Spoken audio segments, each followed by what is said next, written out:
राधे राधे ये क्यों कहते लोग वृंदावन में? तो ऐसा हम मानते राधा नाम जो है वो मिश्री है और कृष्ण उसकी तरफ अपने आप खींचे चले आते हैं। इस फेज में मुझे पता चला कि भगवान शायद आपके एग्जामिनर भी है। मैं एक बात बोलती हूँ, अगर जीवन में कोई भी द्वंद्व चल रहा हो, कोई भी परेशानी चल रही हो, बस इतना कर लेना, अपना सारथी कृष्ण को बना लेना। हमको लगता है कि चीजें मिल रही हैं तो ही भगवान दे रहे हैं। अगर कभी भगवान कुछ चीजें वापस छीन भी रहे तो ये भी उनका एक वे है कुछ देने का। जो आपका अपना होगा वो सचमुच कभी जाएगा नहीं और जो मतलबी होगा वो कभी ठहरेगा नहीं। मेरी लाइफ का सबसे बड़ा चैलेंज गुस्सा ही है। ये मेरी जन्मपत्री में ही लिखा और ये मुझे बचपन से महसूस हो रहा है। किसी को भी अगर चाहिए कि मैं खुश हो जाऊं, इस चीज़ को भूल जाओ जन्मपत्री में क्या लिखा है। मैं अध्यात्म से जुड़ी हूँ, आज तक मेरी कोई जन्मपत्री नहीं। बचपन से एक माइंड में बात बैठ चुकी है, जो होगा भगवान की मर्जी से होगा।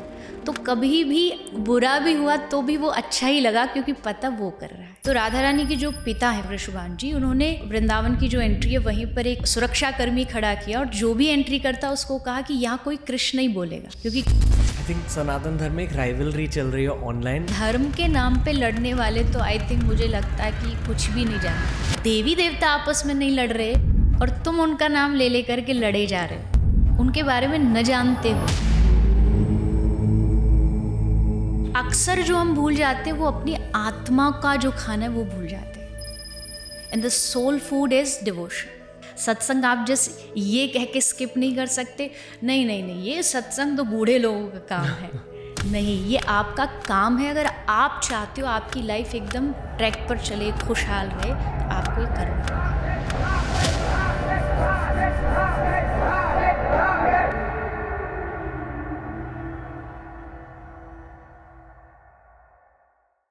इंट्रो में मैं क्या ही कहूँ, देवी चित्रलेखा हमारे देश की एक बहुत ज़्यादा फेमस और बहुत ज़्यादा लव्ड कथावाचक है।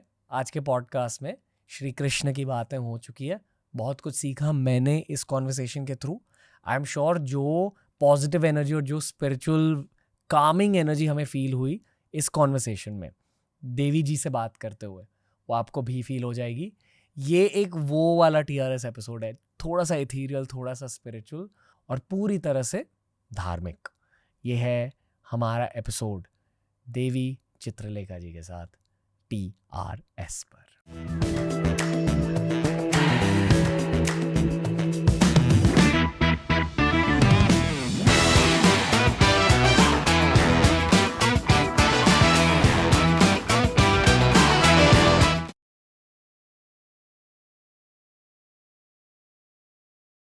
देवी जी राधे राधे।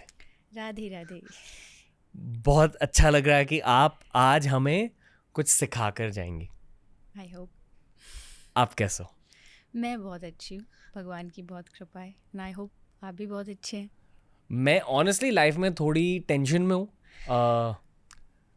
तो जब ऐसे पॉडकास्ट मेरी लाइफ में आ जाते, जब मैं स्केड्यूल पर किसी स्पिरिचुअल इंसान का नाम देखता हूँ, मुझे पता रहता है कि सिर्फ वो इंसान नहीं आ रहे, उनके साथ उनकी नॉलेज भी आ रही है, उनकी विद्या आ रही है। और वैसे तो ये हमारा शरीर, हमारा दिमाग, ये सब टेम्पररी है। परमानेंट तो नॉलेज, विद्या ही रहती है। बिल्कुल। तो आज मैं आपकी विद्या से भी बात करूँगा। बिल्कुल। आई होप आज की जो कॉन्वर्जेशन हो, हम दोनों के लिए भी कुछ अच्छा सीखने को हो, ऑडियंस को भी हो, कुछ अच्छी बातें हो और विद्या ज्ञान सब कुछ बांटा जाए और हम उसे बटोर सकें, कुछ ले सकें लाइफ में। okay. राधे राधे मतलब क्या? ये क्यों कहते लोग वृंदावन में? क्योंकि वृंदावन की जो इष्ट है वो राधा रानी है। कृष्ण भी है, पर कृष्ण भी है मतलब सेकंड है। पहले जो है वो राधा रानी है, क्योंकि राधा रानी जो है वो कृष्ण की शक्ति मानी जाती है, पावर मानी जाती है। तो अगर आप राधे राधे बोल रहे हो तो ग्रंथों में, शास्त्रों में, सब जगह लिखा है कि एक राधा नाम सुनते ही श्री कृष्ण के कान खड़े हो जाते कि कोई राधा बोल रहा है। तो अगर आप कृष्ण बोलेंगे शायद चांस है कि वो ना सुने या फिर थोड़ा सा इग्नोर कर दे, लेकिन अगर आप राधा बोलते हो तो कि मतलब पक्का है कि एक बार तो उनकी नज़र जाएगी कि किसने राधा बोला। जस्ट लाइक कि एक मिश्री कहीं भी पड़ी हो, लेकिन उसकी सुगंध को सूंघ कर के चींटी कई किलोमीटर दूर से भी आ जाती है। तो ऐसा हम मानते राधा नाम जो है वो मिश्री है, और कृष्ण उसकी तरफ अपने आप खिंचे चले आते हैं, दौड़े चले आते हैं। तो इसलिए एक रीज़न तो ये है। एक रीज़न ये भी है, मैंने ऐसा पढ़ा था कहीं पर, कि जब श्री कृष्ण चले गए ब्रज छोड़ करके, आई थिंक सब जानते हैं स्टोरी, तो कृष्ण के जाने के बाद ब्रज की गोपियाँ और ब्रज की जो श्री राधा रानी है वो इतनी ज़्यादा कृष्ण के लिए रोती थी कि अगर उनके कान में कहीं कृष्ण नाम भी सुन जाता था तो सुनते ही वो बेहोश हो जाती थी। तो राधा रानी के जो पिता हैं, फादर है वृषभान जी, उन्होंने बॉर्डर पर वृंदावन की जो एंट्री है वहीं पर एक सुरक्षा कर्मी खड़ा किया, और जो भी एंट्री करता उसको कहा कि यहाँ कोई कृष्ण नहीं बोलेगा, क्योंकि कृष्ण नाम सुना तो इनकी हालत ख़राब हो जाएगी। तो तब से आप कहीं चलिए, द्वारिका जाओगे आपको जय श्री कृष्ण बोलेंगे, जगन्नाथ जी में कृष्ण नाम, लेकिन ब्रज में कृष्ण नाम इसलिए नहीं लिया जाता कहीं उन गोपियों की दशा वैसी ना हो जाए, इसलिए तब से सब लोग राधे राधे बोलने लगे। तो वो राधे राधे का एक प्रचलन ट्रेंड शुरू हो गया, और आज भी ये पहचान है कि जो आपको, जैसे मैं आपसे मिलूँगी, कोई भी राधे राधे बोला मतलब पक्का वृंदावन वाला है, ब्रजवासी है। तो ये मुझे लगता हमारी पहचान है ब्रज की, वृंदावन की। जनरली स्पीकिंग हाल ही में मेरी लाइफ में 2 चीज़ें हुई हैं। पहली चीज़ ये कि सालों बाद मुझे ऐसा लग रहा है कि कृष्णा लौट कर आए हैं। अच्छा। मैं ये मानता हूँ कि जब कोई सनातन धर्म को फॉलो कर रहा होता, उनके रिक्वायरमेंट्स के अकॉर्डिंग देवता उस इंसान को खुद चुनते अगर आप ट्यून्ड इन हो। और बचपन से लेकर एज 27 या 28 तक कृष्णा ही थे मेरे लाइफ में। अच्छा। और पिछले 2-3 साल के लिए भैरव आ गए, शिव जी आ गए, और मैं कृष्णा के बारे में ज़्यादा सोचता भी नहीं था, और ये मेरे लिए बहुत अजीब था कि ऐसे कैसे छुट गए। लिटरली लास्ट वीक से कुछ हुआ है, या किसी ने मुझे कृष्ण भगवान की मूर्ति गिफ्ट कर दी, मुझे एक पुरानी पेंटिंग मिल गई कृष्ण भगवान की जो मेरे घर में थी, वो अचानक से मिल गई। तो मुझे पता है कि कृष्ण भगवान वापस आ रहे हैं मेरी लाइफ में, इसलिए मैंने आज सोचा कि एक उनकी कहानी की रिवीजन कर लूँ। और ये मैं आप पर छोड़ूंगा कि अगर आपको कृष्ण भगवान की कहानी सुनानी है या राधा माँ की कहानी सुनानी, या क्या दोनों एक ही है, वो पूछना आपसे। एक तो जो आपने कहा ना कि कृष्ण को आप चाहते थे अपनी लाइफ के, थोड़ा टाइम आया फिर अब थोड़ा डिटैच हो गया, या कोई भी रीज़न हो सकता है। एक कृष्ण के भक्त होने के नाते और एक वृंदावन वाला होने के नाते आई कैन अश्योर यू कि कृष्ण छोड़ेंगे तो नहीं आपको। मतलब ये कृष्ण की क्वालिटी कह लीजिए, गुण कह लीजिए, वो एक बार जिसको पकड़ता है ना उसको सारा जीवन, और नॉट जस्ट जीवन, आपके आगे भी आने वाले जितने जीवन है ना उनको छोड़ने वाले नहीं हैं। कृष्ण की जो नाम है कृष्ण शब्द, इसकी जो व्याख्या है, जो डेफिनेशन है, वो है कर्ष्यति इति कृष्ण। मतलब जो आपको, आपके दिल को खींच लेता हो, चुरा लेता हो। कृष्ण को चोर जस्ट इसलिए नहीं कहा जाता कि बस वो माखन चुराते थे, नहीं, वो दिल चुराते हैं, वो मन चुराते हैं। और एक बार चोरी करने के बाद रिटर्न का कोई पॉलिसी नहीं है उनके जीवन में। एक बार ले लिया तो मतलब उनके हो गए। हमारे ब्रज में ऐसी हंसी में बोलते हैं कि कोई भूत पकड़ ले तो छोड़ सकता है, पर नंद का पूत जिसको पकड़ ले वो किसी को नहीं छोड़ता। मतलब कृष्ण जिसको पकड़ ले उसको नहीं छोड़ सकते। दूसरी बात, जहाँ तक अगर आपका पर्सनल एक्सपीरियंस ये कह रहा है कि अभी आप थोड़े बहुत गुस्सा है या टेंशन है या कुछ भी है, तो मुझे लगता है कि उस दौर से या उस फेज से निकालने के लिए अगर सबसे बड़ी सपोर्ट सिस्टम कोई हो सकती है तो कृष्ण या कृष्ण का नाम है। और ये मैं अपने एक्सपीरियंस बेस्ड बोल सकती हूँ, और इवन हिस्ट्री को देख के बोल सकते हैं। जहाँ एक तरफ महाभारत थी, कौरवों के पास बहुत, पांडवों के पास बहुत सारा कन्फ्यूज़न था, तो उन्होंने उस समय कृष्ण को चुना। एंड आई थिंक मेरे जीवन की ये पॉलिसी है, जब भी ऐसा कुछ चल रहा हो ना लाइफ में ऊपर नीचे, तो जस्ट एक काम करो, पॉज एंड प्रे। आप वहाँ थोड़ी देर ठहर जाइए और उसको सोचिए, उनके बारे में सोचिए, उनको जो आपने सुना है।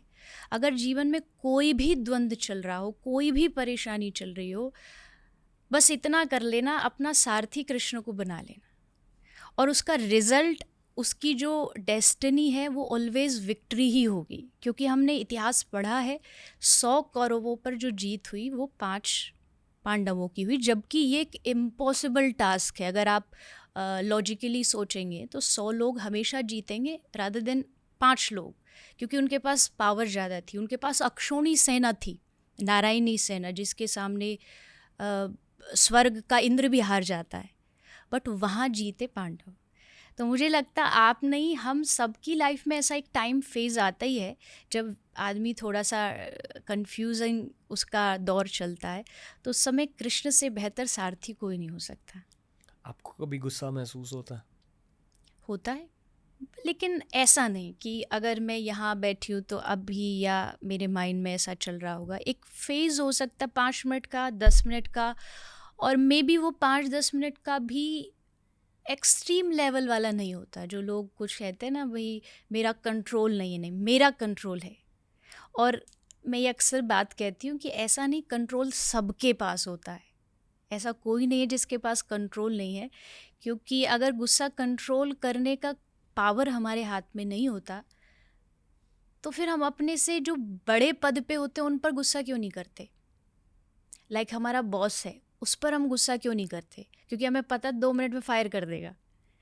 तो इसलिए हम उस गुस्से को वहाँ कंट्रोल कर लेते हैं, फिर जाके गुस्सा कहाँ उतारेंगे, जो वॉचमैन खड़ा होगा, क्योंकि हमें पता है उसका पावर शायद हमसे कम है। तो अगर हम वहाँ गुस्सा कंट्रोल कर सकते, इट मीन्स हम वहाँ भी कर सकते हैं। ये पावर हमारे हाथ में, हम डिसाइड करते हैं खुद कि हमें कहाँ गुस्सा करना है, कहाँ नहीं करना है। तो आई थिंक इतना तो मैंने सीख लिया है कि कहाँ कब कितना कंट्रोल में रखना और कितना करना है। मेरी दिक्कत यह है कि मैं खुद पर गुस्सा हो जाता हूँ मेनली, कभी कभी दूसरों पे, पर बहुत रेयर होता है वो।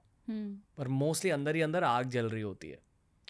पर मैं इस फेज से निकल चुका था बहुत वक्त के लिए। जब 22 साल की उम्र में मैंने मेडिटेशन स्टार्ट करी थी और इस पर कॉन्शियसली फोकस किया। मैं मानता हूँ कि हर इंसान की लाइफ में, एक्चुअली एस्ट्रोलॉजी में भी एक चीज़ होती है कि हर इंसान की लाइफ में एक चैलेंज दिया जाता है। तो मेरी लाइफ में मेरा वो चैलेंज मार्स है, मंगल है। अच्छा।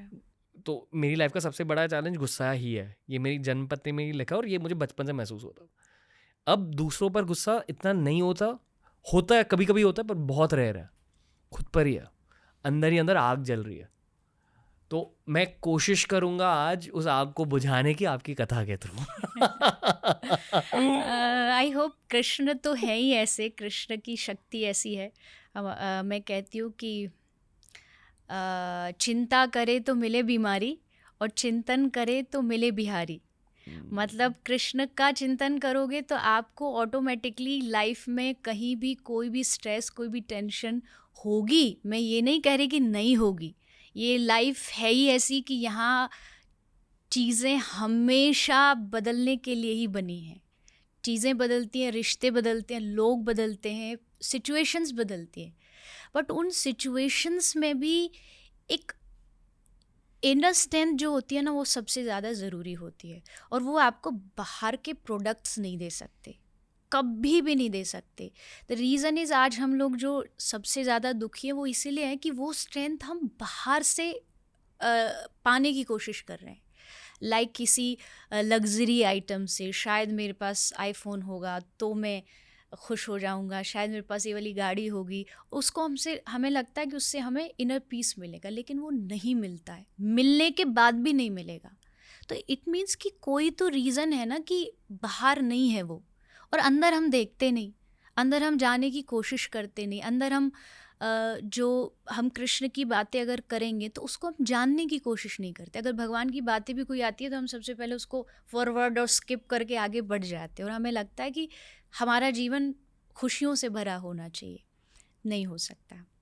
आपको उसके लिए कृष्ण या कृष्ण कथा या भगवान की जो बातें होती है, ये आपकी लाइफ का फूड है, आपकी सोल का फूड है। देयर 2 टाइप्स ऑफ फूड कि एक तो जो आपके शरीर को, बॉडी को स्ट्रेंथ देता है, वो हम हमेशा ध्यान रखते हैं, हेल्दी खाना है, हेल्दी ये करना है, बट अक्सर जो हम भूल जाते हैं वो अपनी आत्मा का जो खाना है वो भूल जाते हैं. And the soul food is devotion. वो डिवोशन भूलते ही फिर जो बीमारी, आज के टाइम में बीमारी शरीर की नहीं है, वो तो बहुत छोटी है. सबसे ज़्यादा आदमी यहाँ से बीमार है, वो यहाँ से उसका स्ट्रेस दूर नहीं हो रहा. तो वो तभी दूर होगा जब आप अपनी सोल को टाइम टू टाइम फीड करोगे. खाना देना पड़ेगा. सत्संग आप जस्ट ये कह के स्किप नहीं कर सकते, नहीं नहीं नहीं ये सत्संग तो बूढ़े लोगों का काम है. नहीं, ये आपका काम है. अगर आप चाहते हो आपकी लाइफ एकदम ट्रैक पर चले, खुशहाल रहे, तो आपको ये करना पड़ेगा. एंड वन लास्ट सजेशन, जो आपने कहा ना कि मेरी जन्म पत्री में लिखा है, मुझे पता है एस्ट्रोलॉजी एक बहुत बड़ा शास्त्र है. अगर खुश होने का किसी को भी अगर चाहिए कि मैं खुश हो जाऊं, इस चीज़ को भूल जाओ जन्मपत्री में क्या लिखा है. ऐसा मैं मानती हूँ, क्योंकि वो एक थॉट हमारे माइंड में स्टक हो जाती है. अगर मुझे गुस्सा किसी और रीज़न से भी आएगा ना, तो मुझे ये लगेगा शायद मेरे लाइफ में लिख चुका है, I can not change it, but we can change it. एक कहावत है कि you can not change your future but you can change your habits, and your habits will change your future. तो ये कभी भी किसी भी सिचुएशन या ग्रह या नक्षत्र या जनपद, आपको जान के अचंभा होगा, मैं अध्यात्म से जुड़ी हूँ, आज तक मेरी कोई जनपत्री नहीं है. आज तक मैंने किसी को हाथी नहीं देखा. आई एम नॉट सेइंग कि जो करते हैं वो गलत है, वो सही है, पर पता नहीं क्यों बचपन से एक माइंड में बात बैठ चुकी है, जो होगा अच्छा होगा, जो होगा भगवान की मर्ज़ी से होगा. तो कभी भी बुरा भी हुआ तो भी वो अच्छा ही लगा, क्योंकि पता वो कर रहा है.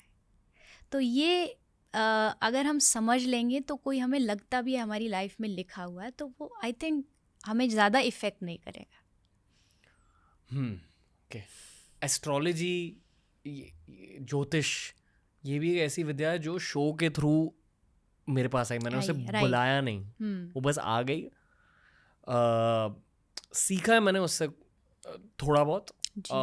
आई फील कि एक गाइडलाइन होती है आपकी लाइफ के लिए, पर जो आपने कहा यही गेम है कि ठीक है गाइडलाइन जाननी है तो जान लो, पर उसको अंदर सिंक इन करने मत दो, क्योंकि फिर वो एक रियलिटी बन जाती है. I think astrology is a prediction. Prediction can change. वो चेंज होगी हमसे. लाइक हम डॉक्टर के पास जाते हैं, डॉक्टर आपका चेकअप करता है, देन वो कहता है कि आप थोड़ा सतर्क हो जाइए, आपका शुगर लेवल बढ़ा है, मीठा बंद कर दीजिए, अदरवाइज़ डायबिटीज़ हो जाएगा. अब मेरे हाथ में है, अगर मैं उस शुगर को कंटिन्यू करूं तो पक्का डायबिटीज़ होगी, और अगर मैं उसको कंट्रोल कर लूं तो नहीं होगी. सेम वे एस्ट्रोलॉजी आपको एक थोड़ी सी प्रेडिक्शन देती है कि ऐसा हो सकता है, होगा ही, ये कंफर्म नहीं है. अगर आप अपनी आदतें बदल लोगे तो वो भविष्य बदल सकता है. तो in that way it helps कि आपको थोड़ा सा पता चल जाता है. बट वो 100% आप श्योर मान लो, किसी ने कहा कि कोई आपको धोखा देगा, अगले आने वाले 6 महीने में कोई आपका अपना धोखा देगा. अब प्रॉब्लम क्या हो जाएगी, अब जो भी अपना मिलेगा ना उस पर डाउट होगा.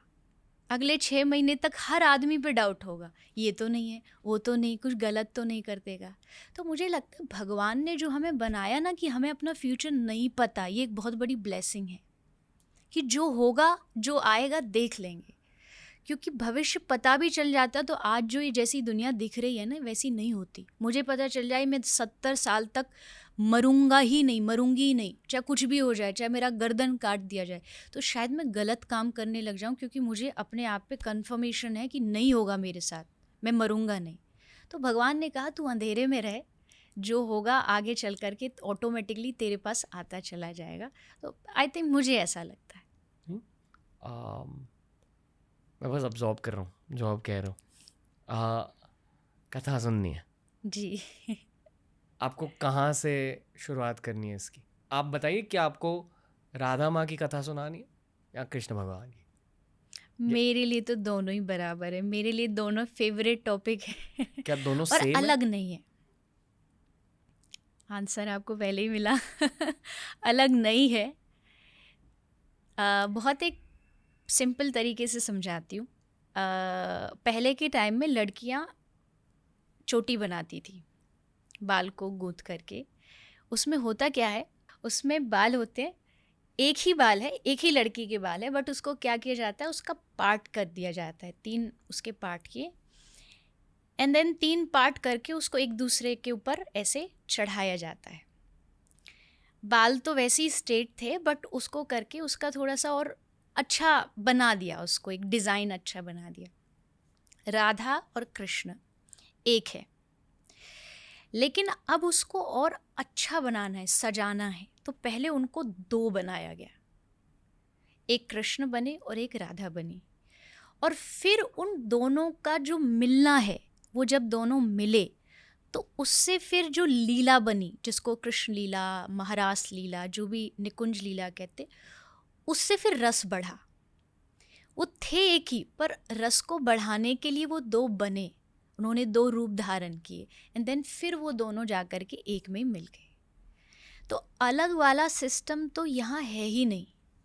अलग समझना उनको या अलग बोलना उनको, जैसे लोग बोलते हैं कि उनकी शादी क्यों नहीं हुई। अगर इतना ही प्यार था, इतना ही प्रेम था, तो शादी क्यों नहीं करी?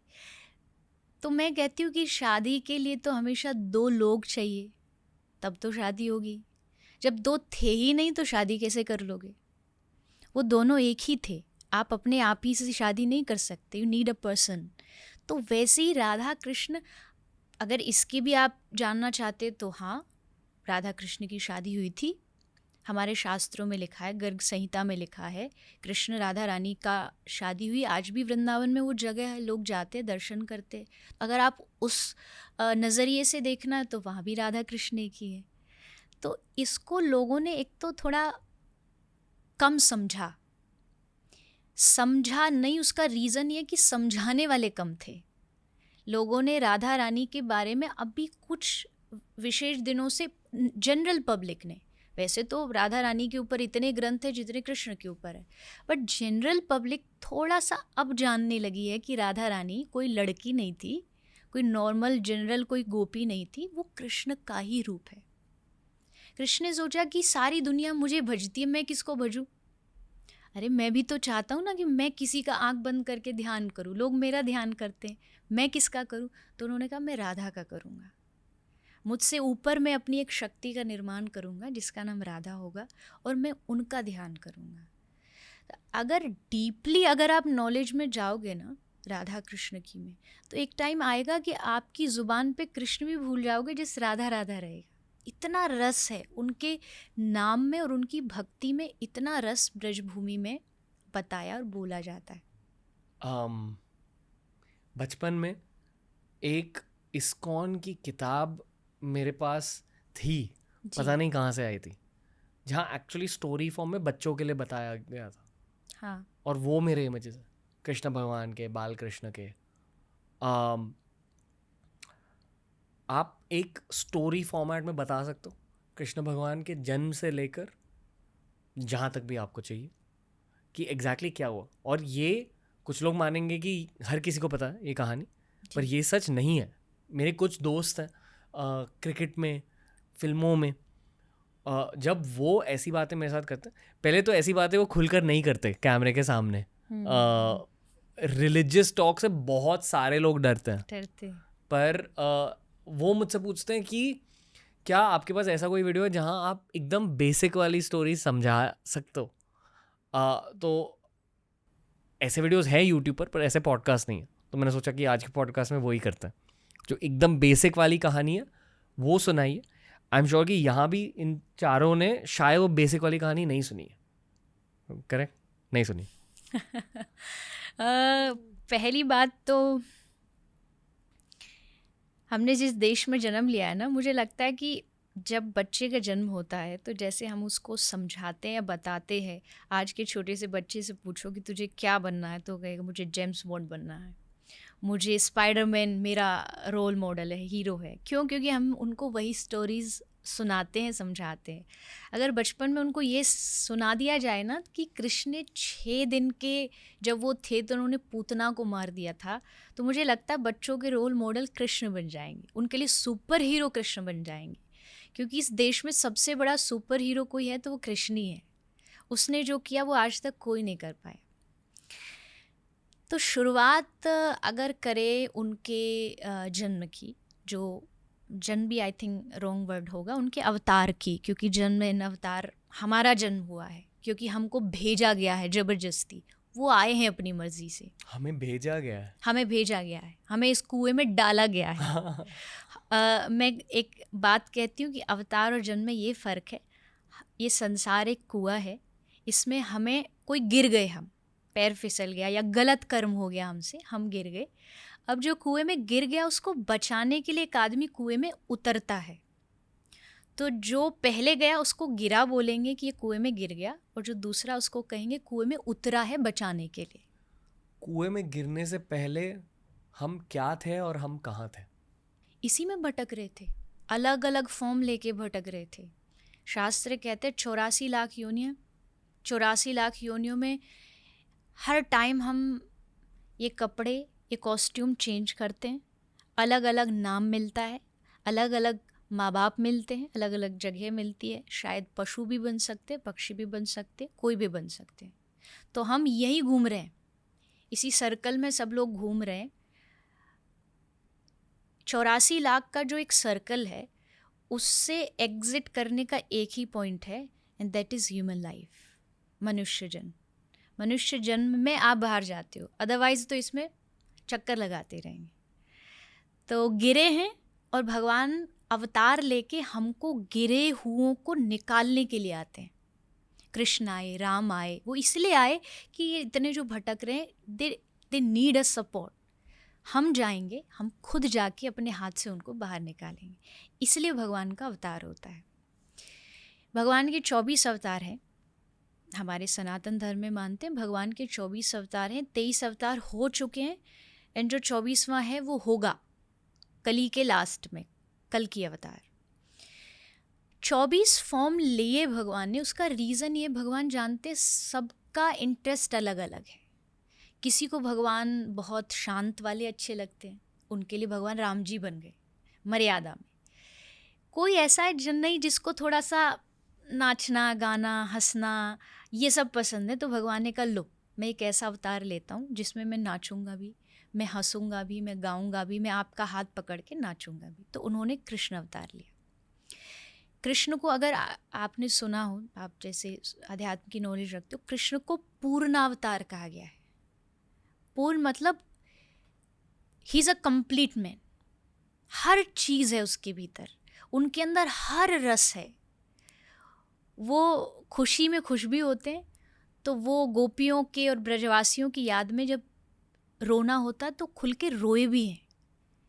कोई ये नहीं कह सकता कि भगवान हो कि तुम कैसे रो सकते हो। भगवान ने कहा जो मुझसे प्रेम करेगा मैं उसके लिए रोऊंगा, कोई मुझसे मेरे पास आएगा मैं उसका हाथ पकड़ के खूब नाचूंगा। तो वो है कृष्ण, मतलब एक कंप्लीट मैन है, सारे रस हैं कृष्ण के भीतर। तो इसलिए भगवान ने वो अवतार लिया। मैं एक लाइन कहती हूँ कि और देवी देवताओं को मन देना पड़ता है, कृष्ण को देना नहीं पड़ता, कृष्ण खींच लेता है।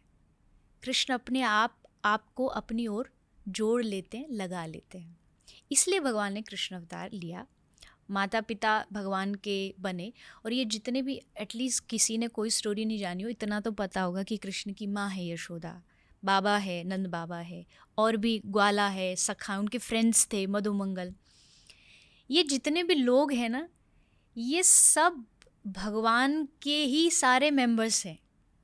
जैसे कोई एक बड़ा प्रेसिडेंट कहीं जाता है तो वो अकेला नहीं जाता, वो पूरा अपना काफिला ताम झाम सब साथ लेके जाता है। तो भगवान ने भी सोचा मैं क्यों अकेला हूँ, मैं भी सब कुछ साथ लाऊंगा। तो जितने भी लोग हैं, इवन भगवान की स्टोरी में जो भगवान के विलेन भी हैं ना, वो भी सब उनके दोस्ती है। अगर आप रावण की बात करें, रावण, कुंभकर्ण, ये पिछले जन्म में कृष्ण के द्वारपाल थे, जय और विजय, वही शिशुपाल बने। तो विलेन भी भगवान के ही हैं। आप ये कह लीजिए जैसे मूवी होती है तो मूवी में पर्दे पे दिखता है कि एक दूसरे का दुश्मन है, ये बहन है, भाई है, बट बैक स्टेज जाके सब एक साथ कॉफ़ी पी रहे होते हैं, बस उनका रोल है वो अदा कर रहे हैं। वैसे ही कृष्ण के जितने भी ये रिश्ते नाते हैं, ये सब भगवान के अपने ही लोग थे। इवन यहाँ तक कि भगवान नॉट जस्ट लोग, भगवान अपना जगह, अपना स्थान भी साथ लेके आए। स्थान मतलब वृंदावन। तो भगवान वृंदावन में जैसे रहते हैं अपने धाम में, वैसा ही वृंदावन भगवान धरती पे उतार के लाए। वहाँ यमुना जी, गोवर्धन जी, ये सब जो हमें देखने को मिलता है, एग्जैक्टली भगवान के धाम में भी है। वहाँ से भगवान उतार के लाए। तो इस तरह आए, फिर उनकी लीला शुरू हुई। बचपन में पूतना, सक्टासुर, बकासुर, अघासुर, ये सब नाम हैं दैत्यों के, राक्षसों के। भगवान ने इनको अलग अलग तरीके से मारा। आई थिंक मैं सुनाऊंगी तो 4-5 घंटे आपके पॉडकास्ट के उसी में निकल जाएंगे। बट बेसिकली ये है कि ये सब भी भगवान के ही पार्षद थे, दूत थे। वो अलग अलग रूप लेके, पूतना जैसे नाम आपने सुना होगा, पूतना भी पिछले जन्म में बलि राजा की बेटी थी। भगवान का एक अवतार है वामन अवतार। तो जब भगवान वामन बलि के दरवाजे गए तो उसका नाम रत्नमाला था। तो जब वामन भगवान बहुत सुंदर थे, बहुत सुंदर, बहुत क्यूट से बच्चे बालक थे, तो रत्नमाला को देख के लगा कि ऐसा तो मेरा बच्चा होना चाहिए। तो भगवान ने उसी टाइम उसको कह दिया कि तेरी इच्छा पूरी हो। बट फिर इस कहानी आती है कि वामन भगवान ने 3 पग भूमि लेके बलि से सब कुछ छीन लिया उसका। तो बेटी को गुस्सा आया, उसने कहा ऐसा बच्चा मेरा होता तो मैं तो उसको दूध में जहर मिला के पिला देती। तो भगवान ने कहा तेरी ये इच्छा भी पूरी हो। तो वही नेक्स्ट लाइफ में पूतना बनी। उसने माँ के जैसे भगवान को दूध पिलाया और एक शत्रु के जैसे जहर भी पिलाया। भगवान ने उसके स्तन से दूध पिया। तो ये एक एग्जाम्पल है। ऐसे जितने भी भगवान के ये जितने भी राक्षस हुए, ये सब पिछले जन्म के कोई ना कोई थे जो भगवान का इस लाइफ में लीला में हेल्प करने आए। उन्हें पता था? हाँ बिल्कुल। क्या कंस को पता था कि वो? नहीं, कंस नहीं जानता था। कंस को लगे ये सारे मेरे टीम वाले हैं, बट उसे नहीं पता था ये सारे इनके टीम वाले हैं। या एक ये भी कह लीजिए कि जो जिन्होंने गलतियाँ की, कोई अपराध हुआ, वो यहाँ राक्षस बन के आए। शायद उनको भी नहीं पता था कि जो उन्होंने पाप किए उसके फल से आज वो भगवान के शत्रु बन के आए, दुश्मन बन के आए। लेकिन भगवान को पता है। इसलिए जब भी हम कहते हैं ना भगवान ने ब्रज में, कभी भी हम ये नहीं कहते कि उन्होंने इनको मारा, क्योंकि मारना भगवान की क्वालिटी नहीं है। भगवान की क्वालिटी है तारना, मीन्स उद्धार करना। तो ऐसा लिखा है भागवत जी में, पूतना मरी तो तुरंत विमान आया और विमान में बिठा के पूतना को, जहाँ उन्होंने अपनी माँ देवकी और यशोदा को रखा, वहाँ वही गति, वो मुक्ति उन्होंने पूतना को दी। तो भगवान तो ऑफ कोर्स वो अंतर्यामी, उनको सब पता है कि यहाँ सामने जो मेरा आया ये दुश्मन नहीं है, मेरा ही है। जो कृष्ण भगवान के जन्म की कहानी है जो जेल में हुई जी, उसका कॉन्टेक्स्ट दीजिए और ये भी बताइए कि कंस कौन थे। कंस एक कालनेमी नाम का असुर था लास्ट लाइफ में, पिछले जन्म में। और कंस की ही चचेरी बहन, मतलब कंस के चाचा हैं कंस के चाचा हैं, उनकी बेटी जो देवकी माता हैं, बहुत प्यार करता था कंस अपनी बहन से। उसको बहुत लाड था। इवन जब उनकी शादी हुई तो शादी में अक्सर कोई सारथी जाता है रथ में बिठा के उनको विदाई करने के लिए। कंस बोले मैं जाऊंगा, मेरी बहन है, मैं उसको ससुराल तक छोड़ के आऊँगा, मैं प्यार करता हूँ इसको। तो लेके जा रहा था और फिर रास्ते में वो आकाशवाणी हो गई। देवताओं ने सतर्क कर दिया कि जिसको तू इतने प्यार से ले जा रहा है, इसी देवकी का 8वां जो बेटा होगा, पुत्र होगा, वो तुझे मारेगा। बस तुरंत चेंज। अब तक जितना प्यार था देवकी से वो एकदम टर्न हो गया और तलवार लेके मारने लग गया। तो देवकी के जो पति हैं श्री वसुदेव जी, भगवान के फादर, उन्होंने कंस को थोड़ा समझा बुझा के मनवा लिया कि देवकी को मत मारो। देवकी का 8वां बच्चा होगा या जितने भी 8 बच्चे होंगे मैं सबको लाके तुम्हें दूंगा, तुम उनका जो करना चाहो करना। तो कंस ने एक एक करके सब बच्चों को मारना शुरू कर दिया। जैसे जैसे 6 बच्चे हुए 6 को मार दिया। अब 7वां जो देवकी का पुत्र है माता देवकी के, वो है बलराम जी। अब भगवान की देखो प्लानिंग, देखो क्या कैसे प्लान करके आई अपना पूरा लीला। देवकी माता का 7वां जो बेटा है उसको भगवान ने योग माया से कह के ट्रांसफर कराया रोहिणी माता के घर में। रोहिणी मैया वसुदेव जी की दूसरी पत्नी है जो ब्रज रहती थी, कंस के डर के मारे रहती थी। तो भगवान ने योग माया को कहा देवकी मैया का जो 7th चाइल्ड है उसको जाके रोहिणी माता के घर में डाल दो ताकि वो बच जाए और बलराम जी का जन्म हो जाए। तो कृष्ण के बड़े भाई जो बलराम जी हैं वो रोहिणी जी के गर्भ से पैदा हुए। और फिर बारी आई 8वीं की, कृष्ण आने वाले हैं। कृष्ण जानते हैं कि कंस ने बहुत सिक्योरिटी लगा रखी थी, ताले बंद, वसुदेव देवकी के हाथों में हथकड़ियाँ, बहुत सारे अंगरक्षक खड़े हैं। पर कृष्ण सर्व सामर्थ्य, वो कुछ भी कर सकते हैं। जैसे वो आए, आते ही उनका जन्म हुआ। जन्म मतलब वो ऐसे नहीं आए कि गर्भ से पैदा हुए, वो एक अवतार लेके आए। शंख चक्र उनके हाथ में था, 4 भुजाएं थी। तब देवकी माँ ने निवेदन किया कि आप बच्चे बनो, मैं आपको छोटे बालक के रूप में देखना चाहती हूँ। तो वो बच्चे बन गए और कहा कि अब मुझे गोकुल छोड़ाओ, मैं आऊँगा 11 साल बाद वापस। तो श्री वसुदेव जी उनको सर पे रख के ले जा रहे हैं। और कृपा देखिए भगवान की कि सर पर भगवान आते ही उनके हाथों की हथकड़ियाँ ऑटोमेटिकली टूट गई। दरवाजे के जो ताले थे वो सब ऑटोमेटिकली टूट गए। जितने पहरेदार, सिक्योरिटी गार्ड, सबको नींद आ गई, सो गए। और वहाँ जब गए वसुदेव जी, और वहाँ यशोदा मैया के पास एक बच्ची सोई थी, योग माया ही थी वो, उनको लेके कृष्ण को वहाँ छोड़ के वापस आ गए। और जैसे वापस आए फिर से अपने आप ताले लग गए, हाथों में हथकड़ियाँ लग गई। तो इसके लिए मैं एक बात यहाँ कहती हूँ कि जीवन में माया आएगी तो बंधन लग जाएंगे, और जीवन में अगर कृष्ण आएंगे तो सारे बंधन अपने आप टूट जाएंगे। भगवान कृष्ण की ये पावर है, ये शक्ति है। तो इस तरह रात ही रात में पूरा प्लान करके भगवान मथुरा से ब्रज पहुंच गए, गोकुल पहुंच गए। कंस को पता भी नहीं लगा कि कब में, पूरी रात में, क्योंकि उसने तो सब तैयारी कर रखी थी। बट कृष्ण वहाँ पहुँचे और फिर वहाँ जाके उनकी आगे की जो जन्म की लीला है वो शुरू होती है। क्या है जन्म की लीलाएं? जन्म की लीलाएं बहुत सारी हैं, बट स्पेशली जब कृष्ण का जन्म होता है तो जितने भी देवी देवता हैं उनका भी एक बड़ी अजीब बात है ना कि जो जगत को चलाता है अब वो खुद चलना सीखेगा। जो जगत को बोलना की शक्ति देता है वो खुद बोलना सीखेगा। तो ज़रा हम भी जाके तो देखें, मतलब क्या कैसे हो रहा है। तो जितने भी देवी देवता हैं सब रूप बदल बदल के आए वहाँ पे।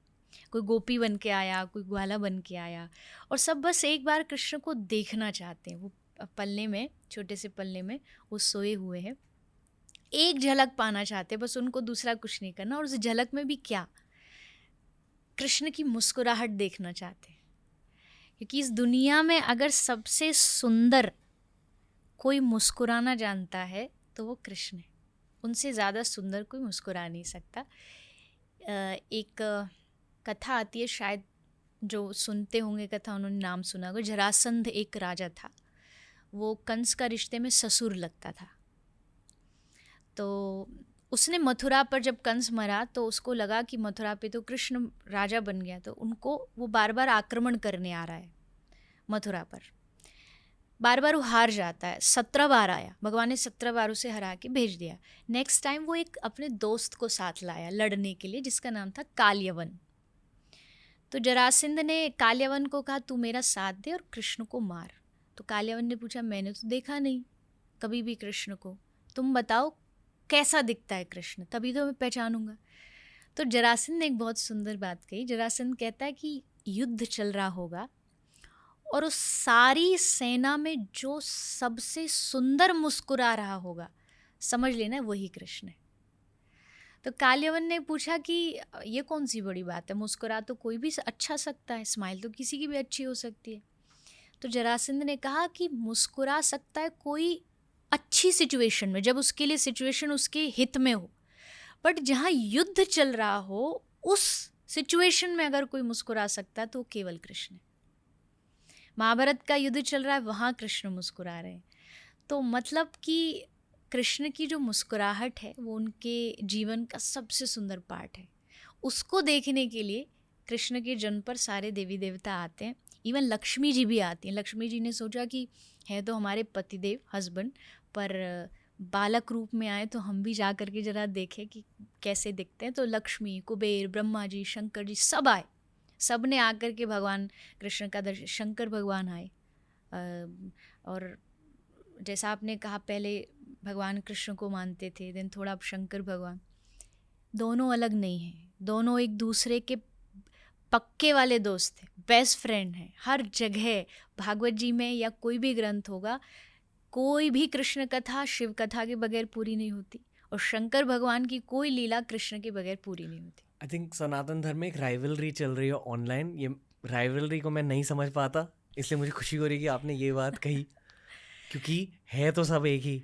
उनको पता ही नहीं है। धर्म के नाम पे लड़ने वाले तो आई थिंक, मुझे लगता है कि कुछ भी नहीं जानते।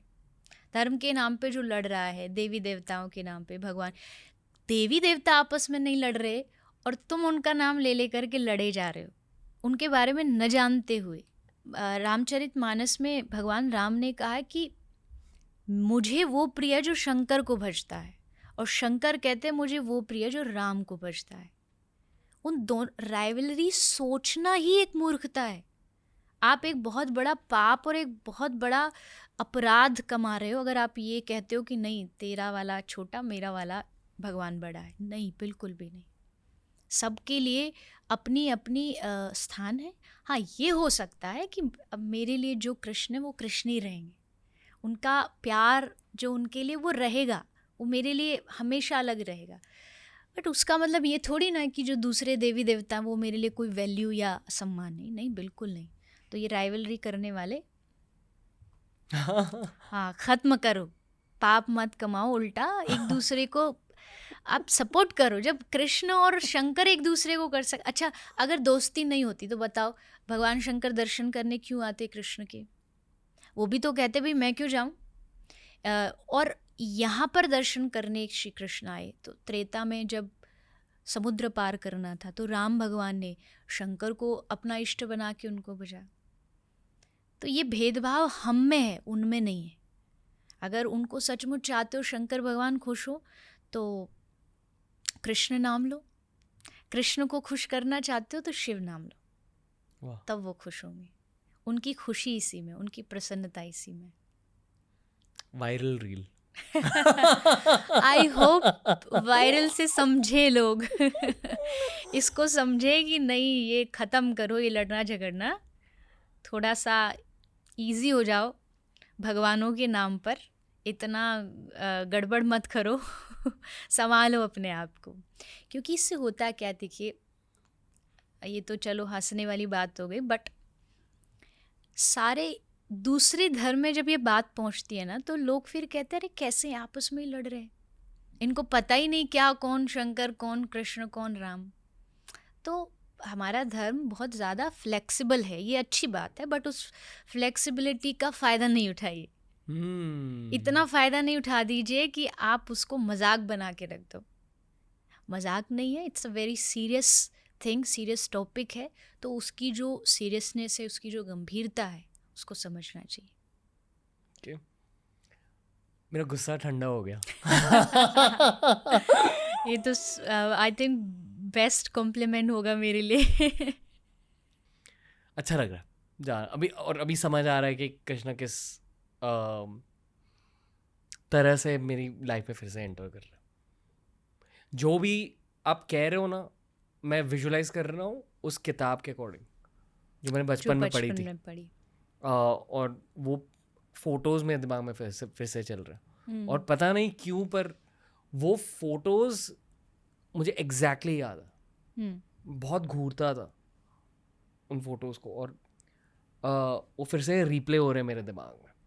नहीं, मुझे अब देखो, मैं हमेशा ये बात बोलती हूँ और आपकी ये जो एक्सपीरियंस है इससे तो और ज़्यादा समझ आता है कि बचपन में जिसने धर्म, भक्ति, स्पिरिचुअलिटी ये जो जिसने घोल के पी ली हो ना, तो उसको पूरी लाइफ वो हेल्प करती है। और आई थिंक आपका ये एक्सपीरियंस उसका बेस्ट एग्जाम्पल है। बचपन में हमको लगता है कि अरे ये बच्चा ही तो है, इसको क्या बताना भगवान के बारे में, अभी तो बड़ा होगा तब बताएंगे। बट शायद अब अगर आपको पिक्चर याद है, एग्जैक्ट पता है कि, तो आप सोचो कि वो बचपन की बातें, बचपन का अध्यात्म कितना ज़रूरी है। बचपन में बच्चे को जितना हम उसका जैसे पोलियो की ड्रॉप, ये दवाई, वो चीज़ें देते, उसी तरीके से उनके कान, उनकी आँख, उनके ज़ुबान, सबके थ्रू आध्यात्मिकता डालनी चाहिए, क्योंकि वो उस समय एक तरीके का अध्यात्म को बीज बोना है। देन फिर एक दिन आएगा कि वो बीज बढ़ते बढ़ते विशाल पेड़ बन जाएगा। तो मुझे एक लगता है पॉडकास्ट बन जाएगा। पॉडकास्ट बन जाएगा, तभी तो आप यहाँ इस कृष्ण की बातें कर रहे हैं। और मुझे ना अक्यूज़ किया जाता है कि इतनी ज़्यादा रिलीजियस बातें क्यों करते हो, मैं इस वजह से करता हूँ कि बचपन में भी ऐसी बातें करता था। अगर आपको इस चीज़ का कोई एक्यूज़ कर रहा है ना, तो आप बहुत लकी हो। बहुत लकी हो, क्योंकि इस दुनिया में एक्यूज़ तो सबको ही किया जाता है, किसी को किसी चीज़ के लिए, किसी को किसी चीज़ के लिए। बट अगर आपको किसी पॉजिटिव चीज़ के लिए बोला जा रहा है ना, तो आप समझो ये भगवान की ब्लेसिंग है, ये भगवान का आशीर्वाद है। तो किसी के कहने से मैं तो ये कहूँगी कभी नहीं रोकना, क्योंकि ये हमारी पहचान है। अगर किसी के डर से हम धर्म की बातें करना बंद कर दे तो हमसे ज़्यादा पागल कोई नहीं होगा। अरे जो मैं हूँ, जिसके लिए मेरा जन्म हुआ है, अगर मैं उसके बारे में बातें नहीं करूँ तो क्या करूँ? भगवान की बातें नहीं करेंगे तो किसकी बातें करेंगे? मैं कथा में कहती हूँ, अगर अपनी लाइफ को अच्छा बनाना, एक काम करो, जब अकेले हो तो कृष्ण से बातें किया करो, और जब सबके साथ हो तो कृष्ण की बातें किया करो। भगवान से बात करो या भगवान की बात करो। अगर आप भगवान की बात कर रहे हो तो कभी भी किसी भी लाइफ के मोड़ पर आप एटलीस्ट हारोगे तो नहीं, कभी नहीं हार सकते। अगर आपके लाइफ में आध्यात्मिक स्पिरिचुअल बातें हैं, धर्म है, तो मैं तो यही कहूँगी कि बस करते रहिए। लोगों के कहने से कुछ नहीं होगा। और किसी ने मुझे यूज़लेस कहा तो क्या मैं यूज़लेस हो जाऊँगा? किसी ने मुझे कहा कि इसको अक्ल नहीं है, तो क्या सचमुच मुझ में अक्ल नहीं होगी? तो ये तो लोगों के अपने अपने ओपिनियन है। धर्म की बातें जो नहीं करेगा लोग उसको भी बोलेंगे, धर्म की बात जो करता है लोग उसको भी बोलते हैं। तो अच्छा है ना कि बोल के सुने, एटलीस्ट बोल के सुनेंगे तो हमें लगेगा कि हमने कुछ किया और तब सुना। तो मुझे खुशी है कि आप धर्म की बातें करते हो। मुझे भी इन बातों से खुशी मिलती है, पर पता नहीं, आई डोंट नो कि ये कल्चर इंडिया में, अच्छी पता है कि ये कल्चर इंडिया में कहाँ से आया है, ये ब्रिटिश राज से आया है। जी, अंग्रेज़ चले गए पर अंग्रेज़ी सभ्यता यहीं छोड़ गए। अब भी ना मैं खुल के एक चीज़ कहूँगा ऑडियंस के सामने, बॉलीवुड वाले और क्रिकेट वाले जो सितारे हैं, स्टार्स और मेन प्लेयर्स, वो खुल के बातें करते हैं। हाँ जी, पर उनके आसपास जो लोग आते हैं उन्हें डराते हैं कि ऐसी बातें मत कर। नहीं करना, राइट। क्यों? क्योंकि हर किसी को इम्पोर्टेंट फील करना है अपने जॉब में। पर ऐसे कोई भगवान को नकार के इम्पोर्टेंट कैसे हो सकता है? हमें लिटरली पॉडकास्ट से ऐसी चीज़ें को एडिट आउट करने कहा जाता बोलते है। हैं। हाँ, कि ये हटा दो। तो कुछ लोगों से मैंने कहा कि यार ये मेन चीज़ है पॉडकास्ट में, ये क्यों हटाना? क्योंकि उनके अकॉर्डिंग ये उस स्टार के लिए या उस एथलीट के लिए बैड पीआर है। नहीं, देखो, मैं इतना कह सकती हूँ कि आप जो सांस भी ले रहे हो ना, ये किसी की उधारी है, आपको दी गई है। आपने इसको कहीं से कमाया नहीं है, ये कोई दे रहा है। और जो दे रहा है, आप उसी की एग्जिस्टेंस पर उंगली उठाते हो या आपको उसी के बारे में बोलने में शर्म आती है। तो बस इतना सोच लो, जिसने आपको इतना कुछ दिया है वो छीन भी सकता है, वो ले भी सकता है।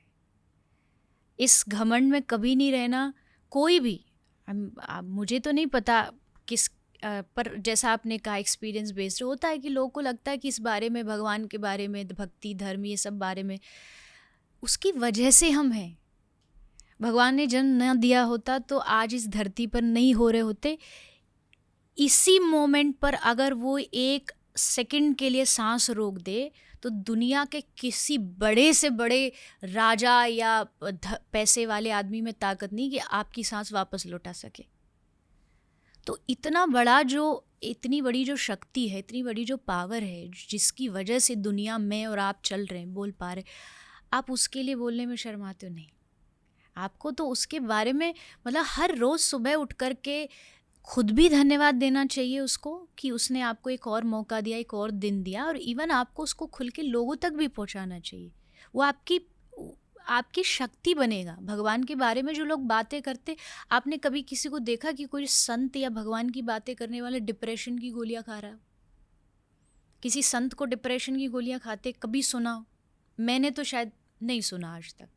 जो भी होगा वो वही होगा जो भगवान से दूर होगा, क्योंकि उसको जीवन जीने का तरीका नहीं पता, इसलिए वो डिप्रेशन में गया, इसलिए वो डिप्रेस्ड हुआ है। तो उससे अगर आगे आपको बढ़ना है तो उधर तो आपको जाना पड़ेगा, भगवान की ओर जाना पड़ेगा। तो जो ऐसा सोच रहे हैं, आई थिंक वो ये पॉडकास्ट सुनेंगे तो नेक्स्ट टाइम वो भी ऐसे खुल के माइक पे बोलेंगे, नहीं मैं उठता हूँ, मैं पूजा करता हूँ, क्योंकि वो मेरी लाइफ का एक हिस्सा है। मैं उठता हूँ तो मुझे एहसास होता है कि वो है भगवान मेरे साथ में। तो आई होप लोग समझे इस बात को। मेरा मानना ये है कि अगर आपके दिमाग में कहीं से एक थॉट आ गई कि क्रिएटिवली मुझे ये करना है या लाइफ में अब मुझे ये करना है, और वो थॉट आपके दिल में बैठ जाती है, फिर आपकी थॉट नहीं होती और कहीं से आई है, शायद भगवान ही डाल देते। और जो सबसे बड़े मोमेंट्स होते हैं किसी के करियर में, वो हमेशा एक थॉट से जन्मे होते हैं, वो थॉट भी भगवान ही डालते हैं जी। तो हाल ही में मैंने ही नहीं, आई फील कि मेरी पूरी टीम ने एक नेशनल अवार्ड जीता था जी। वो मेरा अवार्ड नहीं, पूरी टीम का अवार्ड है। राइट। मैं बस इस टीम का चेहरा हूँ। हाँ जी। ठीक है। जब मैं स्टेज पर गया, नेचुरली मुझे ये लगा था कि मैं एक वो सेलिब्रेशन करूँगा तीर कमांड वाला। हाँ जी, मैंने वीडियो देखा था। बहुत लोगों को अच्छा लगा, और वो मैंने ऐसे नहीं सोचा था कि अरे यहाँ एक मस्त रील निकलेगा, एंगेज, ऐसे नहीं सोचा था, बस वो करना था। क्यों? क्योंकि मैं बहुत ज़्यादा क्रिकेट और फुटबॉल देखता हूँ, और वहाँ सेलिब्रेशंस होते हैं, जब कोई गोल करता है तो कोई ऐसे कुछ सेलिब्रेशन कर लेता। पर वो मैंने किया था अर्जुन के लिए, क्योंकि बचपन में मेरे आइडल वो थे। और वो जो पंछी वाली कहानी, आँख पे, हाँ, उस कहानी से मैंने बहुत कुछ सीखा है, उस कहानी से मैंने बहुत कुछ अब्जॉर्ब किया जी। उस कहानी के लिए मैंने वो तीर कमांड वाली सेलिब्रेशन करी। लोगों को अच्छी लगी, पर मीडिया के बैक एंड में, यानी कि मीडिया जो लोग देखते हैं ये फ्रंट एंड होता है, एक पूरी दुनिया होती है मीडिया की बैक एंड की, जहाँ बहुत सारे PR प्रोफेशनल्स होते हैं, जर्नलिज्म की दुनिया भी उसका एक हिस्सा होती है, एजेंसी ओनर्स होते हैं, मीडिया एंटरप्रेन्योर्स होते हैं। वहाँ उस मोमेंट को लेकर बहुत ज़्यादा क्रिटिसिज्म हुई थी, इसी वजह से कि यार ये देखो फेक, गिमिकी, इनजेन्युइन।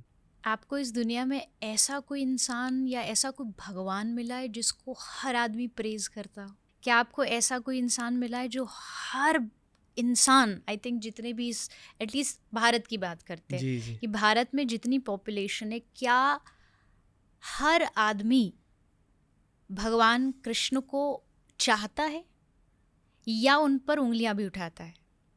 तो अगर आप सर्च करेंगे, अपने आसपास ही देख लेंगे, तो 5 में से 3 लोग शायद प्यार करते और 2 लोग शायद ऑपोजिट में खड़े होंगे। तो जब भगवान की अपोजिशन में लोग हो सकते, तो क्या इंसान के में नहीं हो सकते?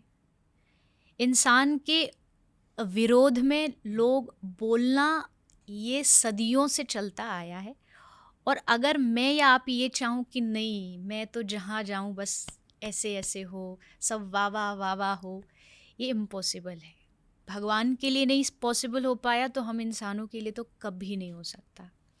यहाँ एक और भी चीज़ मैं अगर आगे बढ़ के ये भी बोल दूँ कि यहाँ वही बड़ा बना है जिसका हमेशा कुछ ना कुछ क्रिटिसिज्म जिसने झेला है, या ये कह सकते हैं कि जैसे कुम्हार मिट्टी को बिगाड़ता है ना, बिगाड़ने का मतलब ये है कि वो कुछ नया क्रिएट करना चाह रहा है। तो अगर भगवान के, आपने कहा भगवान की इच्छा है, तो भगवान अगर ऐसा कुछ कर रहे हैं ना, तो मतलब कुछ क्रिएशन हो रहा है, कुछ भी अच्छा हो रहा है। ये बात हमने सुनी बहुत होगी कि क्रिटिसिज्म हमारी लाइफ के लिए बहुत अच्छा होता है, बट एक पॉइंट के बाद ये समझ आता है, नॉट जस्ट वर्डिंग में बोल दिया, नहीं, ये एक पॉइंट के बाद समझ आएगा कि मैं मानती हूँ दुनिया भगवान ने बनाई किस लिए।